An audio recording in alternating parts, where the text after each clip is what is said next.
everyone, this is Elena of the Witch's Box, and I'm back today with another episode of Booktube. And today we're going to start something that will probably last about 4 weeks, because in a moment of big reading binges over the weekend, I just decided to read every single thing that I could find by Anousen Leonte.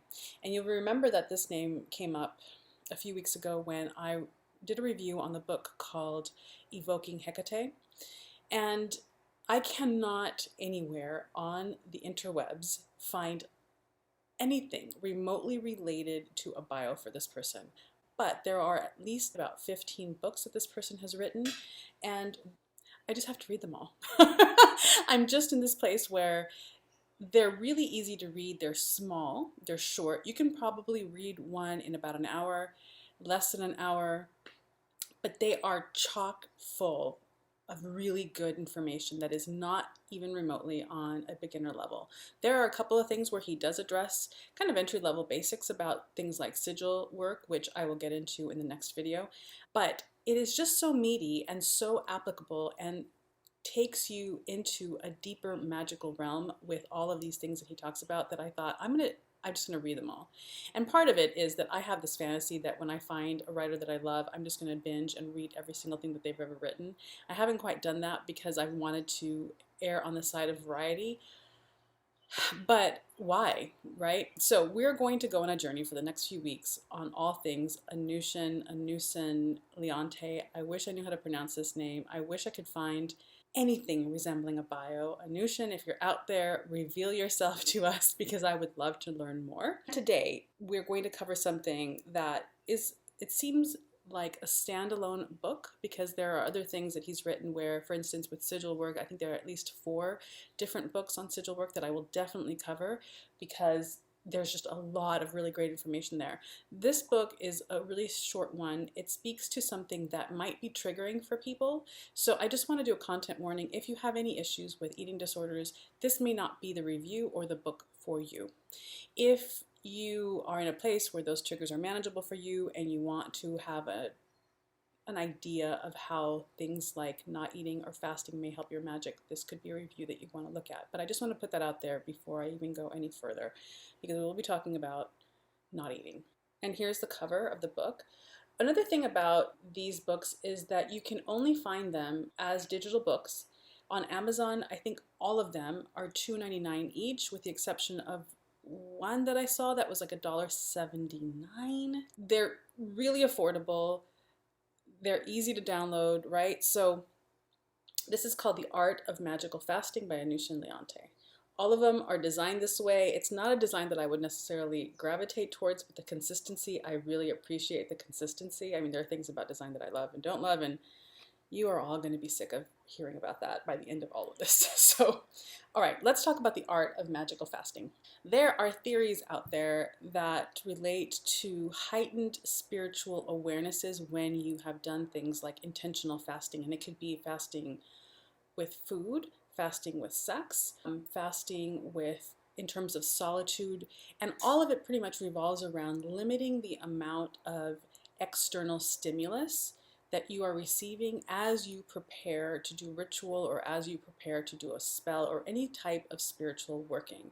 Part of the reason for that is that to reduce that amount of stimulus or sensation begins to kind of turn you a little bit deeper inward, but also heightens your sensitivity to anything that then comes in.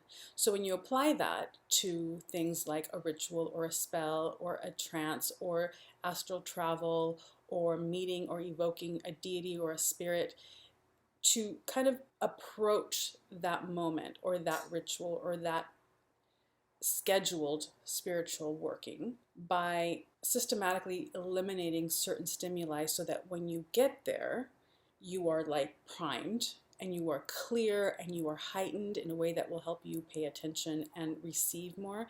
There's a lot of validity to that. It is not necessary. It is not healthy for everyone. So it's not something, and he speaks to this too, that it's not something that is recommended for everyone. You need to do things like this in a responsible manner. Fasting can be 6 hours, it can be 12 hours, it can be a day, 2 days. You need to measure that for yourself. What I like about all the things that I seem to see about his writing is that he's very much of the mind to advocate for test things out. I think that this is at the heart of a really robust spiritual path, is that we experiment and we test things out for ourselves. A spell that works for me may not work for you for very different reasons, but part of the learning comes in trying something out, and if it doesn't work, you tweak it. I've talked about this before. You tweak it to see how it may work with your personality, how it may work with your own personal skill set. We're all different in how we approach these things. So he definitely advocates for that. He advocates for this being done in a very responsible way. He also shares, if you're going to do certain works with certain planetary forces, some fasts seem to work better than others. He addresses that as well. So very short, very easy to read, but what I like about it is that it starts to address the energetic that we hold before we enter ritual, before we enter spells. And I think it's important that we just think about that. Even if there is no fasting involved in anything that you ever do, there is something really responsible and spiritually mature about assessing, tracking, and paying attention to what is your energetic state as you enter into a sacred space to do sacred work. And limiting certain things can be helpful that way. One of the things that for me I practice all the time is the amount of stimulus that I take in, particularly with social media, with work, with email, with TV, with whatever. If I'm approaching a moment in time where I'm going to do a spiritual working of any sort, I start to kind of pull out of all of that day-to-day noise. You start to, and that to me, for me, depending on what my life is like and where I'm at, it may look like a 2-day approach, it may look like a 1-day approach, where I just kind of start to shut it all down. Bring it in, so that your mind and your spirit are beginning to focus and attune more towards that space where you're going to create a container for an intention. So it doesn't have to be food, and it doesn't have to be sex. And it gives reasons for what type of energetic kind of refinement will come from fasting as opposed to a fasting as like celibacy, or he calls it solitude. Solitude is also, it's not necessarily practical for all of us, right? Because some of us have families, we live with people. It may not necessarily be practical for you to completely isolate yourself for 2 days before a ritual so that you're completely just shut down from everything else.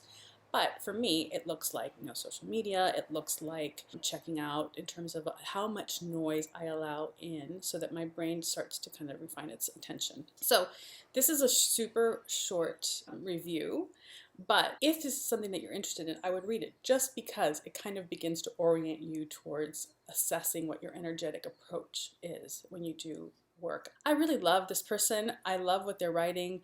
I had like a 5-book binge this weekend, and they're easy to read, but it's like he doesn't waste a whole lot of page space on fluff. It gets right into it and you learn something, which is the whole point. Basically, I give most of his books a 4.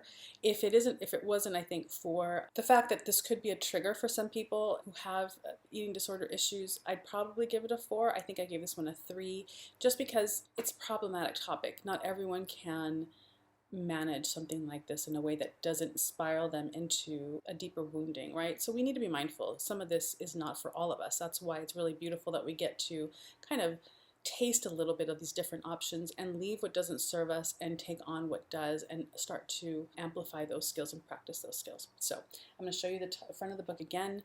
They are all digital. I have no idea who this person is. There's no bio, no website, no Facebook, nothing. But there's a lot out there that this person has done.